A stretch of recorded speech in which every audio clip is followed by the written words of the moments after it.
Hi, it's Kate Lockett here for Cornwall's Rewind Radio, and I'm here with Andy Bramwell, Marketing and Visiting Lead for the RNLI South West. Hello, how are you? I'm good, Kate. It's great to be here. Well, it's lovely to have you here. So I wanted to speak to you about the RNLI, and you mentioned earlier that it is a 25th anniversary for the lifeguards this year. That's right, yeah. It's 25 years since Wow. the RNLI started running the lifeguard service in Cornwall. And yeah, it's amazing how much it's grown, the impact that they've had, and how they are part of the beach experience in Cornwall. Now everybody sees the RNLI when they come down. Yeah. Do you know roughly how many there are in Cornwall? Or How many lifeguards? Yeah. I think in the South West, it's in the region of 600 or 700 lifeguards. Oh, that's amazing. Yeah, it's a lot of them. Some of them come and do the full season. Some kind of just do peak season. Yeah. I think in people's minds, and a lot of the lifeguards are quite young, but we've got lifeguards that have been lifeguarding for 40 years since before it was with the RNLI, who have a huge amount of experience. They pass that on to the younger generation. And it's an incredible job that they do. Absolutely. I mean, they're everywhere, aren't they? Like you said, they're always at the beach and watching on and keeping everyone safe, which is just fantastic. Absolutely. And with the heatwave recently, how has that impacted their role? Has it been? Well, as you can imagine, hot weather brings everyone to the beach. We've all done it. We want to go and cool off, don't we? So Absolutely. Loads more people at the beach. Obviously, the lifeguards are there, making sure everybody knows to swim between the red and yellow flags, which is the bit that they're looking after. And we would always encourage people, if you're going to the beach, to go to a lifeguarded beach, and you can look up on RNLI website which beaches are lifeguarded. And if you're not at a lifeguarded beach, if you're there out of hours, then make sure you've told somebody where you're going, when you're going to be back. Yeah. And as ever, if you're at the coast and you need help, you dial 999 and ask for the Coast Guard. Fantastic. Has there been a rise in any incidents at the beaches because of the heat wave that you know of? I think we haven't kind of had the figures from them yet, from these heat waves. We're still in one. Yeah, absolutely.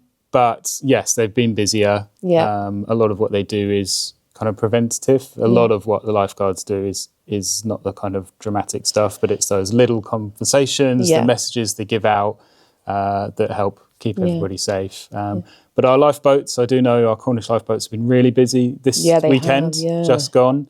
Loads of people out on the water in all sorts of different craft. They could be sailing, maybe they've been paddleboarding. It's actually been quite windy, even though it's been a heat wave. So everyone's been very busy. Oh, okay. And then tell me about cold water shock, because that is, with the heat wave, people are going to the water and... Yeah. I mean, look, I had some visitors come down this weekend, and we took them to Gwynfor Beach down near Sennan. It looks tropical. Put your toes in, though, and it's not quite out there. So the sea is still cold, and cold water shock is kind of the body's response to suddenly going into cold water. Yeah. So if you've dove in your swimmers, or if you've fallen off by accident somewhere, and it can really affect kind of how you breathe, kind of how you can control your muscles. Your body's really just kind of going, oh my God, what's just happened to me? Yeah. And it can put you in a bit of a state of panic, and it can happen to everybody. So, we always kind of suggest that, if you're going swimming, kind of acclimatise a bit slowly. Yeah. Okay. Swim somewhere safe, again, lifeguarded beach is the best option. And not to be kind of jumping in or tombstoning in places where it could be dangerous. So just, edge in slowly so your body gets absolutely used to it. Acclimatise. Okay. Yeah. That's it. That's the best way to do it. And then, so people are obviously, they love the RNLI. So how can they visit stations around Cornwall? Yeah, so it's not hugely known fact, but nearly all of our lifeboat stations are places that the public can visit, so they're open. Okay. We have an amazing team of volunteers who will show you around.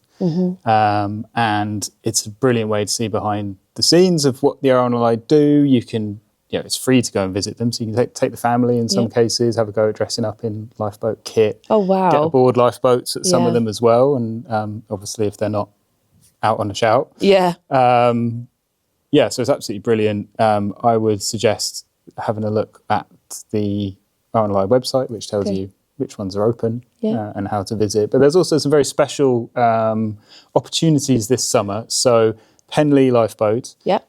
which has the old lifeboat station, which closed after the lifeboat disaster in 1981.